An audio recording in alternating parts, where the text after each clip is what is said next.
जुनून हो तो ऐसा, ये है शेखुपुरा से ताल्लुक रखने वाले बासलाहियत नौजवान जिन्होंने जोक स्टूडियो बना डाला।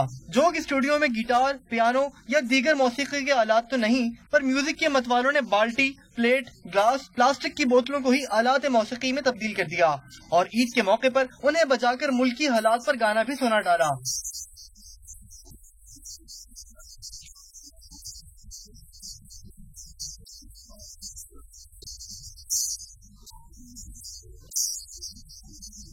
जोक स्टूडियो के बच्चे अपने लगन, जज्बे और मेहनत से इंशाल्लाह जोक स्टूडियो से कोक स्टूडियो तक जाएंगे। ये गाना हम हुकूमत को डेडिकेट करते हैं क्योंकि इस वक्त जो मुल्क के हालात हैं और जो हमारे हालात हैं उन सब हालात को मिलाकर हमने ये गाना बनाया है।